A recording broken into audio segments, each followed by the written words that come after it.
പൃഥ്വിരാജിന്റെ ഒക്കെ നായികയായി മാറുമെന്ന് താങ്കൾ പ്രതീക്ഷിക്കുന്നു? ഒരു പ്രതീക്ഷയില്ല. ഒരു പ്രതീക്ഷയില്ല. ഇല്ല. ആറാട്ടണ്ണന്റെ നായികയാവുമായിരിക്കും അല്ലേ?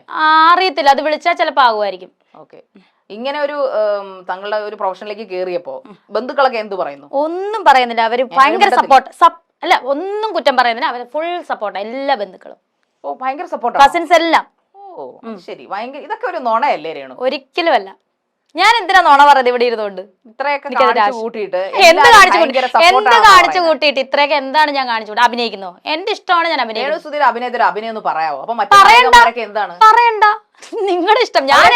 ഞാൻ എന്റെ അഭിനയത്തിന് അഭിനയെന്നേ പറയത്തുള്ളൂ. ബാക്കിയൊക്കെ നിങ്ങളുടെ ഇഷ്ടം. എനിക്കൊന്നും വിഷയമൊക്കെ കളിയാക്കുന്ന ഒരു എനിക്കറിയത്തില്ല. ഞാൻ ആരെയും കളിയാക്കുന്നില്ല. നന്നായിട്ട് അഭിനയിക്കുന്ന മഞ്ജു വാര്യർ, നവ്യ നായർ, ശോഭന, നടനം എന്നൊക്കെ പറയുന്നത് പറഞ്ഞോട്ടെ. ഫ്രഷ് ആയിട്ട് വരുന്ന പറഞ്ഞോട്ടെ, മമിത, ഇവരെയൊക്കെ നമുക്ക് അഭിനയം എന്ന് പറഞ്ഞോളൂ. താങ്കളെ അപ്പൊ നമ്മൾ എന്താ വിളിക്കേണ്ടത്? അഭിനയം. ഞാൻ എന്നെ അഭിനയം എന്നാണ് വിളിക്കുന്നത്. താങ്കൾക്ക് ഇഷ്ടമുള്ള താങ്കൾ വിളിച്ചോളൂ. ഞാൻ സ്വീകാര്യത തന്നെയാണ്, എന്തും സ്വീകരിക്കും.